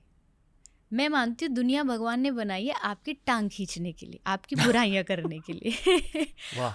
अदरवाइज तो दुनिया का हमसे क्या लेना देना। अच्छा चलो ठीक है, मेरा लेना देना फैमिली से होगा, परिवार से होगा, भगवान से होगा। मेरे घर के बाहर जो लोग हैं उनसे मेरा क्या लेना देना, क्यों उनकी एग्जिस्टेंस है। तो मुझे लगता है वो इसीलिए है कि वो खींचेंगे पीछे आपको, वो बार बार आपको पीछे खींचेंगे और आपको एट एनी कॉस्ट उनकी बातों को या तो अनसुना कर दीजिए। अनसुना नहीं कर पा रहे हो, इतनी पावर नहीं है, तो उनकी बातों से जैसे कहा कुछ चीज़ अपनी लाइफ में अच्छी हो सकता है, क्रिटिसिज्म कभी कभी अच्छा भी हो सकता है कि हम शायद गलत हों और वो हमें चीज़ों को ठीक करने के लिए, पर ऐसा चांस बहुत रेयर होता है क्योंकि आजकल सोशल मीडिया ऐसा है ना कि यहाँ लोग आपके लिए अपने मन से स्टोरीज बना लेते हैं। उनको लॉजिक से और आपकी जीवन से कोई लेना देना नहीं, आपकी असलियत से कोई लेना देना नहीं। वो बस आपको 1 घंटे के पॉडकास्ट में देख रहे हैं, आप इसके बाद क्या कर रहे हो उनको 1% भी कोई पता नहीं है। तो उनको कोई हक नहीं है कि वो आपके, मेरे या किसी के बारे में बोलें, बट वो फिर भी बोलेंगे, वो रुकेंगे नहीं। क्योंकि लोग बोलते, इस पे एक छोटी सी कहानी भगवान शंकर की है। भगवान शंकर पार्वती जा रहे थे, नंदी भगवान का वाहन है, दोनों उस पे बैठे थे। तो शंकर भगवान जा रहे हैं तो एक गांव में पहुँचे, तो गांव वाले लोग बोले अरे राम राम राम, देखो कितने निर्दयी लोग हैं, दोनों पशु के ऊपर बैठे हैं। एनिमल राइट्स वाले आ गए कि अरे दो लोग बैठे हैं।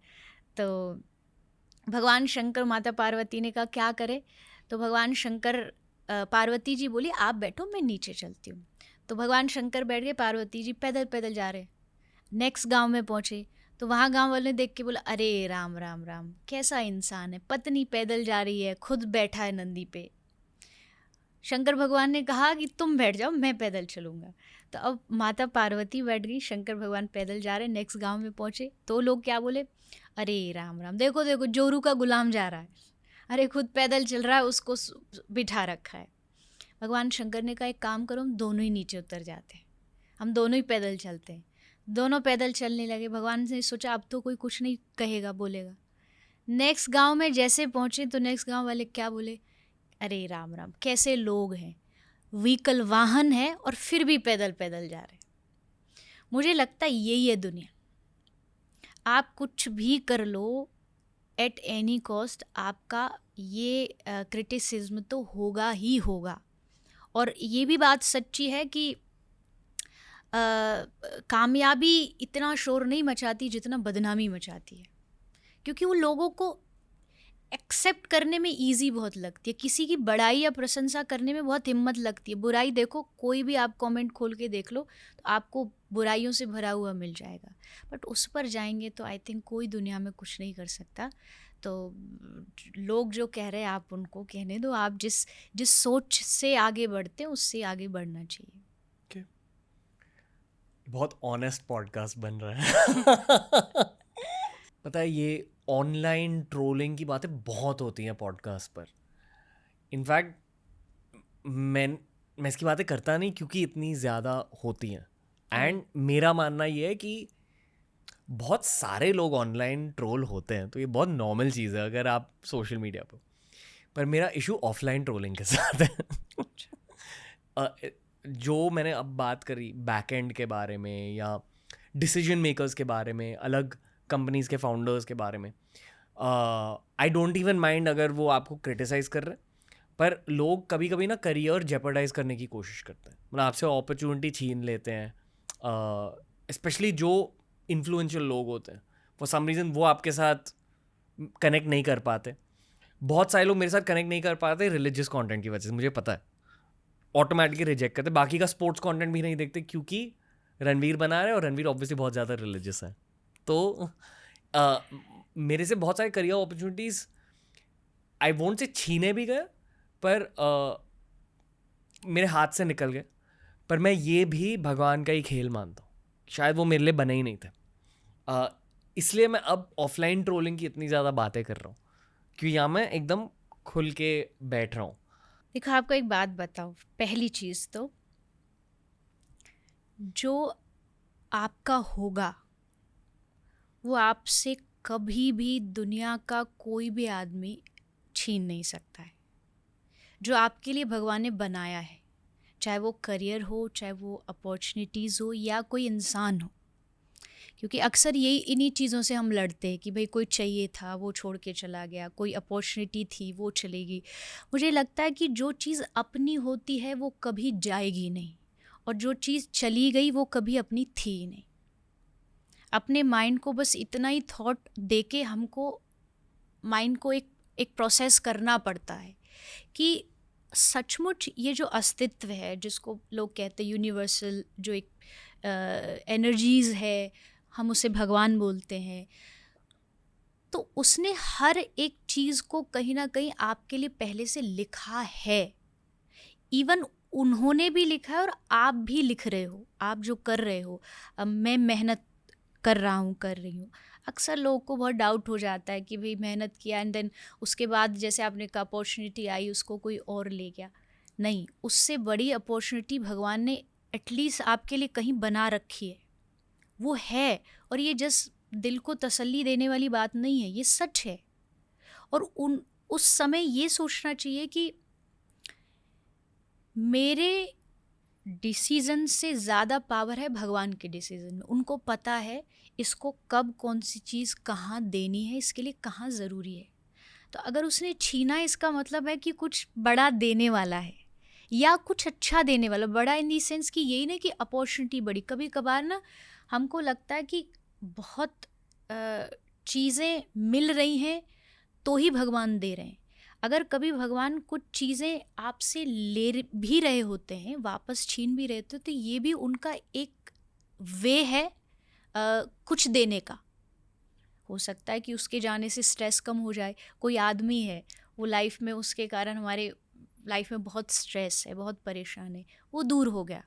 भगवान ने दूर इसलिए किया क्योंकि वो आपका नहीं था और आपको उससे स्ट्रेस मिल रहा था, और ये भगवान देख नहीं पा रहे थे। उनको लगा मेरा बच्चा देखो दिन रात रोता रहता है कि ऐसा हो गया वैसा हो गया। और जो आपका अपना होगा वो सचमुच कभी जाएगा नहीं, और जो मतलबी होगा वो कभी ठहरेगा नहीं। यहाँ ब्रेकअप एडवाइस भी दे रहे हो। हाँ, काम आ जाएगी, ले सकते हो आप थोड़ा थोड़ा, क्योंकि ये तो सबका सिचुएशन है आज के टाइम में। कहीं भी कोई भी रिश्ते में ये वाला लॉजिक काम आएगा ही आएगा। अपॉर्चुनिटीज के साथ भी, अपॉर्चुनिटीज या रिश्ते सेम ही है। सेम ही है। कहीं ना कहीं आप उनसे जुड़े हो, आपको वो चाहिए, आपको अपॉर्चुनिटीज़ चाहिए, आपको लोग चाहिए, आपको रिश्ते चाहिए। बट हर अपॉर्चुनिटी, हर रिश्ता, हर आदमी हमारे लिए नहीं होता है। कुछ चीज़ें छोड़ने के लिए होती हैं। और एक मूर्ति बनाने के लिए उसमें कुछ भी ऐड नहीं करना पड़ता है। उसमें क्या करना पड़ता है, उसमें एक्स्ट्रा निकालना पड़ता है। एक मूर्ति जब भी बनेगी तो पत्थर में से जो एक्स्ट्रा होगा वो निकाल दो तो मूर्ति का शेप लगेगा। कई बार हमारी लाइफ में बहुत सारी चीज़ें एक्स्ट्रा होती है, करियर वाइज भी, रिश्तों के लिए भी। वो एक्स्ट्रा लोग कह लीजिए या एक्स्ट्रा बर्डन कह लीजिए, वो हम जानबूझ के अपने पीठ पे ढोते हैं। तो जस्ट आप कुछ मत करिए, ऐड कुछ मत करिए, आप उसको निकालिए। और वो निकालने का डिसीज़न कभी कभी हमारा नहीं, उसका होता है। तो अगर वो छूट भी रहा है तो आई थिंक, मुझे तो यही लगता है कि ये सोचना चाहिए, मेरे नज़रिए से ज़्यादा दूर का जो नज़रिया है वो उसके पास है। और भगवान कोई आपके दुश्मन नहीं है, भगवान हमारे दोस्त है। वो पता है उनको कि ये गलत कर रहा है या इस चीज़ से परेशान है, इसलिए शायद वो अपॉर्चुनिटी हमसे जा रही है। तो भगवान की मर्जी, वही वाली बात होगी। मैं मानता हूँ कि भगवान हमारे दोस्त हैं, पिता माता सब है। शायद अडल्टहुड में एज 22 के बाद जब करियर स्टार्ट होता है, जब दुनिया देखने को मिलती है जी, इस फेज में मुझे पता चला कि भगवान शायद आपके एग्जामिनर भी है। प्यारे एग्जामिनर। टेस्ट तो लेते हैं। आई फील कि सारे भगवान टेस्ट लेते हैं। ओके, और योर देखो ऑनेस्टली जेन्युइनली मुझे लगता है कि मैं काली माँ, शिवजी, कृष्णा से इक्वल प्यार करता हूँ। पर मैं मानता हूँ कि जब आप एक देवता की उपासना करने लगते हो, उस देवता के पर्सनालिटी के अकॉर्डिंग आपके लाइफ में चेंजेस आते हैं। और ये मैंने मेरे कृष्णा उपासना के फेज़ में सीखा है कि कृष्ण भगवान आपको बहुत एग्जाम्स देते हैं, तोहफे भी देते हैं, रिजल्ट में गिफ्ट भी देते हैं, ट्रॉफीज, सब कुछ। राइट। पर पहले के एग्ज़ाम होता है। शायद ये मैंने शिवजी की उपासना के साथ नोटिस नहीं किया है। शिवजी आपको बहुत कुछ बहुत झट से दे देते हैं और उस बहुत कुछ के साथ पीड़ा भी होगी। कृष्ण भगवान का ऐसा नहीं है। एटलीस्ट ये मैंने नोटिस किया, शायद मैं गलत हो सकता हूँ, ये शायद सिर्फ मेरी सब्जेक्टिव रियलिटी हो सकती है। मैं एक बात बोलती हूँ, भगवान का देना कृपा है तो छीनना भी कृपा है। भगवत गीता में भगवान ने अर्जुन को ये बात बोली, आप जो बोल रहे हैं ना एग्जैक्ट वही बात है। अर्जुन ने पूछा, भगवान आप जिससे प्यार करते हो उसके साथ आप क्या करते हो? भगवान ने कहा कि करोमि बंधु विच्छेदम, मेरा जो प्यारा होता है, मैं जिससे प्यार करता हूँ, क्या करता हूँ, मैं उसके अपनों को सबसे पहले उससे दूर करता हूँ। ये कृष्ण के वचन है भगवत गीता के। फिर उसके बाद रिश्ते दूर हो गए। अब वो सोचेगा चलो कोई बात नहीं, रिश्ते ही तो दूर हुए, मैं जो कमा रहा हूँ, मेरी मेहनत, पैसा, ये सब मेरा है। तो भगवान ने कहा हरिष्ये तद्धनम सनई, मैं धीरे धीरे करके उसका धन, उसका जो भी उसने कमाया है, जो कोशिश कर रहा है, वो सब छीन लेता हूँ।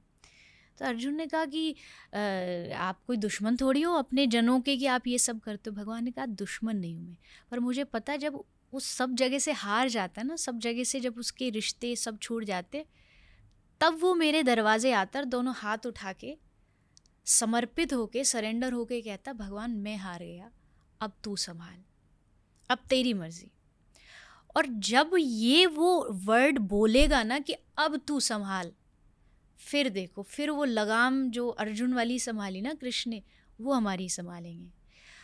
अब निर्णय हमारा है, या तो सब कुछ छोड़ के, छूट करके आप तब भगवान तक जाना चाहते हो, या फिर आप पहले ही समझ जाओ कि मैं भगवान आपका हूँ, आप चाहे मुझे कुछ चीज़ों से दूर करो ना करो, मैं पहले भी आपका था, अभी भी आपका हूँ, आगे भी आपका रहूँगा। तो फिर भगवान को कुछ छीनना ही नहीं पड़ेगा, उनको पता है कि ये मेरा है, मुझे अपना मानता है।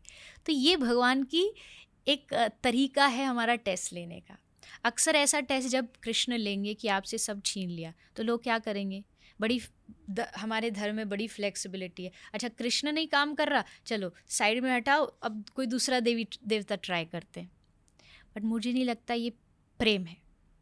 अगर आप कृष्ण से प्रेम करते हो, वो हज़ारों टेस्ट ले, आप तैयार हो उसके लिए, आप कहोगे कि तू लेता रहे परीक्षा, मैं देता रहूँगा, पर मैं तुझसे प्यार करना नहीं छोड़ूंगा। और मैं कहती हूँ कि आप ये कंडीशन भगवानों से ही क्यों रखते हो कि आप मेरी इच्छा पूरी करोगे तो ही मैं आपको प्यार करूँ।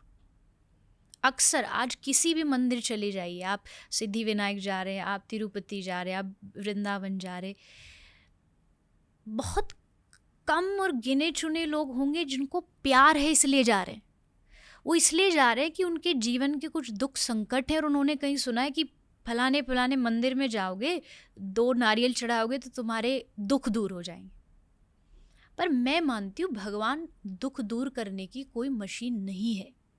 भगवान आपके साथ खड़े होंगे दुख में, ये कहेंगे कि तेरा दुख है, तेरा टेस्ट चल रहा है, मैं खड़ा हूँ। जस्ट लाइक एक जो कुम्हार होता है, वो मिट्टी के बर्तन बनाता है, घड़ा बन गया उसका, तो बाहर से उसको बजा बजा के टेस्ट करता है कि कच्चा तो नहीं है, बट भीतर वो उसमें हाथ डाल के उसको सपोर्ट भी देता रहता है कि टूट ना जाए। तो टेस्ट तो कर रहा है, पर वो सपोर्ट भी कर रहा है कि टेस्ट भी मेरा है और सपोर्ट भी मेरी है, दोनों चीज़ करेगा। ऐसे टेस्ट में एक इंसान का फेलियर क्या होता है? फेलियर ये होता है कि जब वो ये सोच ले कि भगवान सिर्फ मेरा टेस्ट ले रहे, साथ नहीं दे रहे। उसको ये सोचना होगा कि साथ दे रहे, या ये कह लीजिए उनको पता है कि आपके कंधे कितना बोझ सह सकते हैं।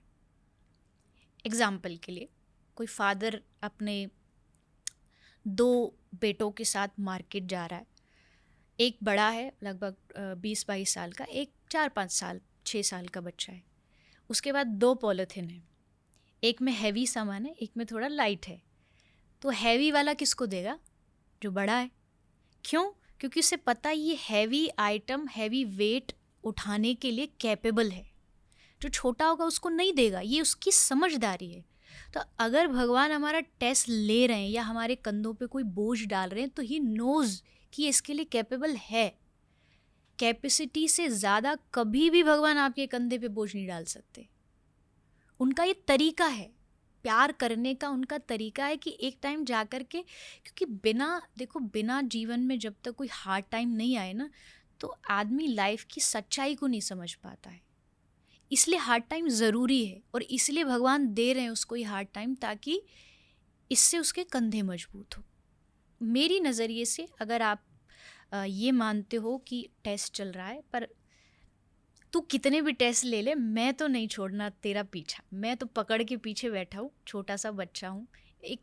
ये भी एक मुझे लगता है कि भगवान के सामने थोड़ा ना बच्चे जैसा बिहेव करना चाहिए, बालकपन जैसा, क्योंकि बच्चा कितनी भी गलतियाँ करे माँ बाप माफ़ कर देते हैं, एक इनोसेंस उसमें होता है। तो वैसा अगर आप बिहेव करोगे भगवान के सामने, तो भगवान जल्दी थोड़ा माफ़ कर देते हैं। हम क्या करते हैं, हमको इतना ज़्यादा मैच्योर बनने की आदत हो गई है दुनिया के सामने कि हम भगवान के सामने भी वही मैच्योरिटी दिखाते हैं, बट हम हैं नहीं, हमें बहुत गलतियाँ हैं। तो भगवान के सामने जाके कह देना चाहिए कि गलत हैं तो हैं, तुमको ऐसे ही एक्सेप्ट करना पड़ेगा हम जैसे हैं। तो फिर भगवान आसानी से माफ़ कर देते हैं और एक्सेप्ट भी करते हैं। जब आप पूजा करने बैठते हो, आप हर दिन पूजा करने बैठते हो जी, कितनी देर के लिए?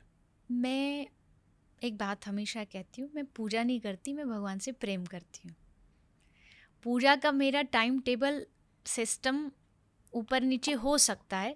कोशिश कितनी होती? कोशिश देखो, मेरा जो संप्रदाय है वो है गौड़िया चैतन्य महाप्रभु की संप्रदाय है। हमारी संप्रदाय में विशेषकर दिया जाता है, मोर देन पूजा से आपको चैंटिंग करनी होती है, जाप करनी होती है।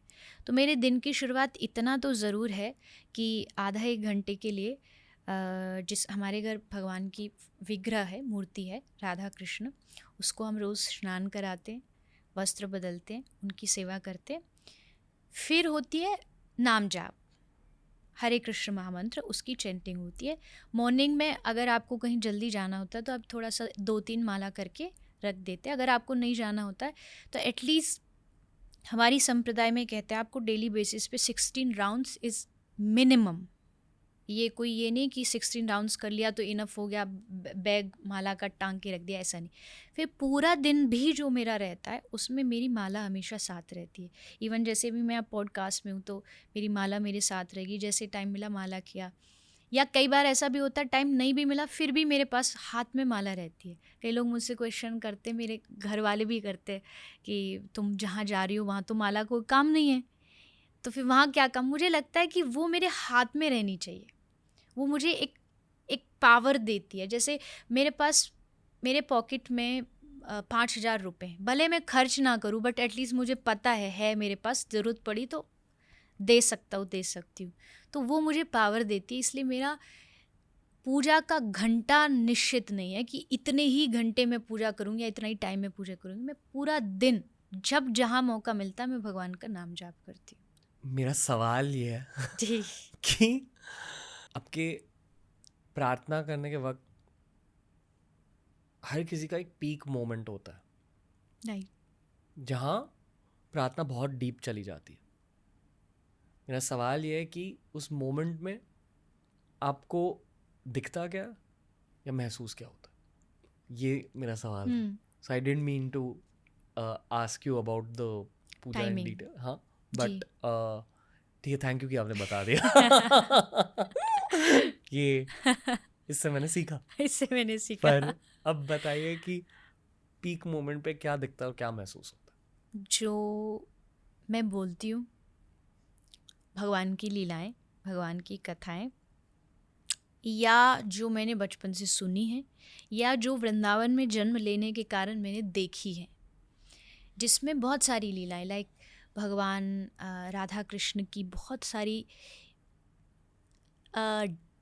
डीप वाली जो लीलाएं हैं ना, एकदम जो इसको हमारे अध्यात्म की भाषा में कहते हैं निकुंज लीला। निकुंज मतलब भगवान का एक जगह है जहाँ भगवान लीला करते हैं, निकुंज है मतलब बहुत सारा वन है, पूरा वातावरण वहाँ का बहुत शुद्ध है, बहुत सारे पक्षी हैं आसपास, यमुना जी बह रही, उसको निकुंज बोलते हैं, भगवान का निकुंज। तो वहाँ पे भगवान कृष्ण की, राधा रानी की, गोपियों की अलग अलग लीलाएं होती हैं। इवन हमारे संप्रदाय में ध्यान के लिए नहीं बोला जाता, हम ध्यान भी करते हैं तो उसको हम चिंतन बोलते हैं, क्योंकि ध्यान मेडिटेशन इज़ कि आपको एक निर्गुण है, एक फॉर्मलेस ईश्वर भगवान जो भी आपका एनर्जी, उसको आपको देखना होता है। बट आई फील कि हमारा मन जो है ना वो बहुत कलरफुल है, जॉयफुल है, उसको कुछ अट्रैक्ट करने के लिए कुछ चाहिए, कोई स्टोरी चाहिए, कोई पिक्चर चाहिए, कोई फॉर्म चाहिए। तो वो फॉर्म, वो पिक्चर, वो स्टोरी, वो लीला मुझे भगवान श्री कृष्ण की लीलाओं से मिलती है। लाइक अगर आज मेरा मन है कि आज मुझे भगवान की जो भगवान ने गिरिराज उठाए एक उंगली पे, वो लीला सोचनी है, उसका चिंतन करना है, तो आज मैं वो चिंतन करूँगी। आज के दिन का मेरा जो टॉपिक होगा विचार करने का, वो भगवान कृष्ण की वो लीला होगी। आज मेरा मन करा भगवान की महारास लीला, जो वन ऑफ द भगवान की सबसे प्योर और शुद्ध लीला है, महारास लीला, मैं वो सोचूंगी। उसमें भगवान किस तरह के से श्री राधा रानी से मिल रहे हैं, लीला कर रहे हैं। ये मेरा मेडिटेशन है, वे ऑफ मेडिटेशन है, जिसमें भगवान की रोज़ अलग अलग लीलाओं का ध्यान करना होता है, चिंतन करना होता है। अब इसमें दो चीज़ हैं, या तो आप कोई सुनी सुनाई स्टोरी सुनते हो, देखते हो, जो हमने अक्सर सुनी है, या कई बार आप इतने ज़्यादा उसमें इन्वॉल्व हो जाते हो कि कुछ स्टोरीज़ अपने आप आपके मन में पैदा हो जाती है, जो है नहीं, असल में हुई नहीं, बट आप इतने ज़्यादा उसमें घुस जाते हो, इसको अनुभव कहते हैं। मतलब आप उतने उसमें इन्वॉल्व हो जाओगे कि आप एक नई ही स्टोरी कोई बना लोगे, एक नई लीला बना लोगे। और ये बहुत रेयर होता है, ये बहुत, जब आप एकदम हाई लेवल ऑफ डिवोशन पर पहुंच जाते हैं तब जाकर के ये होता है कि यहाँ कुछ कुछ नया दिखने लगता है, जो हुआ भी नहीं वो भी दिखने लगता है। तो वो जो चीज़ है वो कभी कभी आती है, वो ऐसा नहीं है कि बहुत नॉर्मली आ जाती है, कभी कभी ऐसा फील होता है। उसमें मैसेज होती है आपके लिए? मैसेज हाँ हो सकता है, भगवान की हर लीला में कोई ना कोई मैसेज होता है। हो सकता है भगवान को इंडिकेशन दे रहे हैं, किसी भी तरीके से दे रहे हैं। उसको समझ पाने के लिए भी आपकी भीतर उतना एनर्जी होनी चाहिए। एंड आई थिंक हर जगह भगवान इंडिकेशन तो देते ही देते हैं, हर बात में देते हैं, बट समझने के लिए थोड़ा सा आपको पावर चाहिए। पिछले 2 साल में काफ़ी ऐसे गेस्ट आए जिन्होंने मुझे तंत्र साधना के बारे में बहुत कुछ बताया जी। कभी कभी ऐसा लगता है कि तंत्र साधना मेरा पात है। अच्छा, कभी कभी नहीं, मुझे पता है कि तंत्र साधना मेरा पात है वो पता चला। मैं ये भी जानता हूँ कि कृष्ण भगवान की तंत्रोपासना भी होती है। I don't know the right word for it कि उसे क्या कहते हैं। मैंने ये भी नोटिस किया, ये जब मैं वृंदावन में गया, मैं पूरी भक्ति के साथ गया, पर जब मैंने किसी से भी इसके बारे में बात करी तो एक नेगेटिव कॉनोटेशन थी इस वर्ड से एसोसिएटेड। जी। आप इसके बारे में कुछ कहना चाहोगे? क्योंकि मैं इसे नेगेटिवली नहीं देखा। तंत्र मेरे लिए, तंत्र शब्द का मतलब टेक्निक होता है। मैं बस उस पर्सपेक्टिव से देख रहा हूँ कि कृष्ण भगवान की पूजा करने का टेक्निक क्या है, ये मैं पूछा था। लोग ऑफेंस ले लिए उससे। वृंदावन वाले से पूछोगे तो ज़रूर ऑफेंस लेगा क्योंकि वृंदावन की जो पूजा करने का एक जो तरीका है, सारे दुनिया के वो एकदम ऑपोजिट है। क्योंकि सारी दुनिया में कृष्ण भगवान है, पर ब्रज में कृष्ण भगवान नहीं है। ब्रज में कृष्ण किसी का बेटा है, ब्रज में कृष्ण किसी के पति हैं, किसी के प्रियतम हैं, किसी के सखा है। इसलिए वो जो भगवान वाला जो एक नज़रिया है वो ब्रज में कभी एंटर करता ही नहीं है। आप किसी के भी दिमाग में भरो, यही रीज़न है कि वहाँ कृष्ण को लोग गाली भी दे देते हैं। क्यों? क्योंकि वो यार है भाई, हम तो बोल सकते हैं, हमारा दोस्त है। वृंदावन की जो पूजा है वो बहुत अलग है। उसको समझने के लिए या तो जो वृंदावन के उस रस को जानता है उसमें आपको घुसना पड़ेगा, और जाना पड़ेगा। और आई थिंक वो एक ऐसी उपासना है, आज ब्रज के जो अच्छे अच्छे संत वृंदावन में रहते हैं ना, उन्होंने सब खोजा। वो हिमालय में गए, वो साधना किए, वो बनारस के घाटों पे जाके कई कई दिनों तक भूखे तप किए, साधना किए, ब्रज में आए और ब्रज में आके अटक गए। यहाँ से वो आगे बढ़ नहीं पाए। क्यों? क्योंकि उन्होंने डीपली ब्रज के रस को जाना। देखिए, कृष्ण भगवान रूप में उतना अच्छा सुंदर नहीं है जितना वो अपना प्रियतम रूप में, अपना सखा रूप में जितना वो प्यार देता है ना, उतना भगवान रूप में नहीं देगा। ब्रज में एक उद्धव जी थे, वो बहुत ज़्यादा ज्ञानी थे, या ये कह लीजिए उन्होंने बहुत वेद पढ़े थे, शास्त्र पढ़े थे, सब कुछ जाना था, पर उन्होंने प्रेम की शिक्षा नहीं जानी। प्रेम क्या होता है? तो भगवान श्री कृष्ण के मन में आया कि ये तो रूखा की रूखा ही रह जाएगा, इसने सब कुछ पढ़ लिया पर इसने प्रेम नहीं पढ़ा, इसने प्रेम को नहीं जाना। तो भगवान कृष्ण उसको वृंदावन भेजा, जा गोपियों से सीख के आ। वो आए, उन्होंने गोपियों से कहा कि वही जो आप कह रहे हैं, ध्यान करो। गोपी से कहा कि मैं तुमको एक मंत्र देता हूँ, मन भगवान में लगाओ।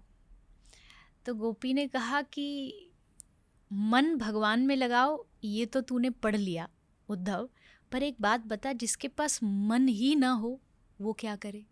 वो क्या मेडिटेशन करेगा? क्योंकि मेडिटेशन के लिए तो मन चाहिए। तो उद्धव ने पूछा, ऐसा हो सकता है क्या कि किसी के पास मन ना हो? गोपी कहती है, हो सकता है, क्योंकि हमारे पास नहीं है। उद्धव ने कहा, ऐसा हो ही नहीं सकता, भगवान ने सबको मन दिया है, जन्म के साथ मिलता ही मिलता है। गोपी ने कहा, हाँ हमारे पास था, अब नहीं है। अब कहाँ चला गया? बोले, जब कृष्ण ब्रज छोड़ के गया तो हमारे मन को अपने साथ ले गया। अब ऊधो मन ना भये 10-20, एक पद है ये, ब्रज में गाते, ऊधो मन ना भये 10-20, एक हतो सो गयो श्याम संग, को आराधे ईश। मतलब तेरा जो ईश्वर है उसको मन में रखे कहाँ, जब मन ही नहीं है, मन को कृष्ण ले गए। अब आप सोचो, जो मन तक को भी भगवान को दे देता हो, आप उस व्यक्ति से अगर तंत्र मंत्र की बातें पूछोगे वो नहीं बता सकता, या वो यही कहेगा। नारद जी ने आके गोपियों से कहा, गोपी मैं तुमको कोई एक मंत्र देता हूँ जिसको आंख बंद करके ऐसे तुम यमुना जी के घाट पे बैठो, इससे परमात्मा ईश्वर भगवान तुम्हारे मन में आ जाएगा। तो गोपी हंसने लगी। गोपी ने कहा, हमको ऐसा मंत्र नहीं चाहिए जिससे मन में भगवान आ जाए, हमें ऐसा चाहिए, ऐसा मंत्र बताओ जिससे मन से कृष्ण निकल जाए, क्योंकि ये जा ही नहीं रहा, ये हमारे रोम रोम में बैठा हुआ है। हम काम भी करती हैं तो हमको हर जगह कृष्ण दिखता है, कोई ऐसा मंत्र बताओ जो भागे जीवन से। तो ये ब्रज का प्रेम है। इस ब्रज के प्रेम में सच में जादू, तंत्र, मंत्र, साधना, ये शायद हम ब्रज वालों को समझ आती नहीं है। आई एम नॉट सेइंग कि ये चीज़ें होती नहीं, होती होंगी, पर कृष्ण ने ऐसा बना दिया है ब्रज को या वृंदावन को या वृंदावन के लोगों को, वहाँ का एक ही साधना है, कृष्ण बोलो और रोते रहो। ये हमारी साधना है।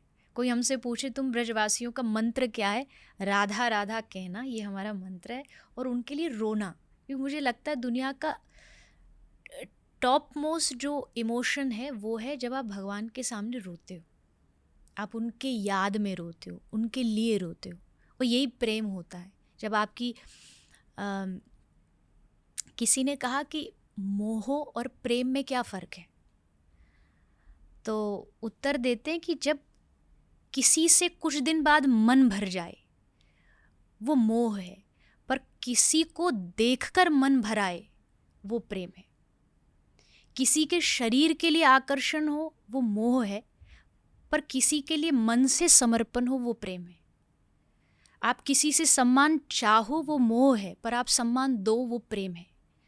आप तू मेरा है सिर्फ यही बोलोगे तो ये मोह है, और मैं सिर्फ तुम्हारा हूँ ये प्रेम है। तो मुझे लगता है हमारे ब्रज में, अगर जैसा आपने कहा कि थोड़ा सा लोग इसको नेगेटिव लेते हैं उसका रीज़न बस इतना ही है कि हम लोग बस प्रेम करना जानते हैं। हम लोग बस कृष्ण और श्री राधा रानी का नाम लेते, ना हमें कोई साधना जाननी है, ना हमें कोई भविष्य जानना है, हम बस उनका नाम लें और बस दिन रात उनको याद करें, ये हमारी उपासना है। ऑडियंस को बस ये कहना चाहूँगा कि वृंदावन जाइए, हाँ, आप समझोगे कि वृंदावन क्या चीज़ है, एक और बोनस पॉइंट है, मैं एक मंदिर को लेकर थोड़ा पार्शल हूँ वृंदावन में, क्योंकि मुझे कुछ एक्सपीरियंस हुआ वहाँ। एक्सपीरियंस क्या हुआ ये नहीं बताऊँगा, पर वो उस मंदिर का नाम है राधा रमन।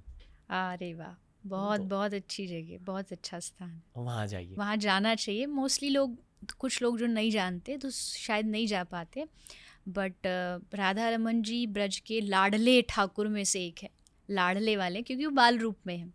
और राधा रमन जी की आपने बात किया, तो राधा रमन जी इसलिए भी क्योंकि और जितने भी भगवान हैं वो ब्रज से बाहर कभी ना कभी गए हैं। जैसे बिहारी जी भी एक बार ब्रज से बाहर गए थे जब मुगलों का राज था, शासन था। राधा रमन जी कभी नहीं गए ब्रज को छोड़ के, और उनकी दिव्यता ही अलग है, क्योंकि वो शालिग्राम से प्रकट हुए हैं राधा रमन जी। तो बहुत सुंदर स्थान है वहाँ, जो भी वृंदावन जाए ज़रूर जाना चाहिए, दर्शन करना चाहिए। जयपुर में कौन सा? गोविंद देव जी, गोविंद देव। वो वृंदावन के ही भगवान है, मूर्ति वृंदावन की है।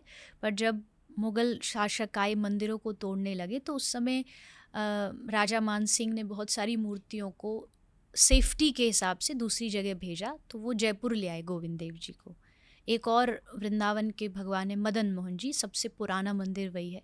उसके जो भगवान है वो भी राजस्थान में करौली जगह है, तो वो वहाँ पर शिफ्ट कर दिए गए, तो वहाँ उनकी पूजा होती है। राधा रमन जी क्यों रह गए?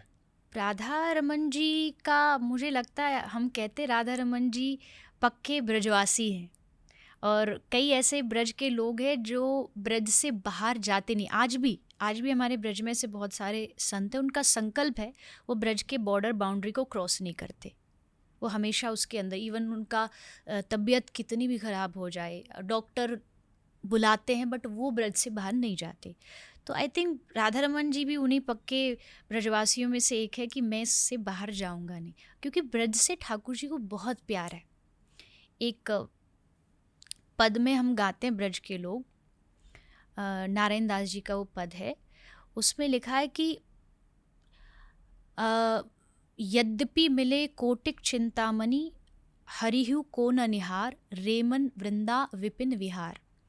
मतलब उसमें ये लिखते हैं कि ब्रज के बाहर, ब्रज की बाउंड्री के बाहर अगर कृष्ण खड़ा है और वो कह रहा है कि यहाँ आ जाओ, मैं इस तरफ मिलूँगा, तो भी तुम ब्रज से बाहर जाना नहीं, क्योंकि हमको वही कृष्ण चाहिए जो ब्रज वाला कृष्ण। क्योंकि ब्रज से बाहर जाते ही कृष्ण में थोड़ा सा एक राजा वाला फील आ जाता है, क्योंकि वो मथुरा में भी राजकुमार थे, द्वारिका में भी वो राजा बने, बट ब्रज वाला जो कृष्ण है वो बहुत ईजी है, वो सबके साथ खेलेगा, बातें करेगा। तो हमको वही कृष्ण चाहिए जो वृंदावन वाला है। वृंदावन से बाहर अगर कृष्ण मिल भी जाएगा तो हम देखेंगे नहीं उसको। ये प्यार है लोगों का अपने वृंदावन के लिए और अपने ठाकुर जी के लिए। okay.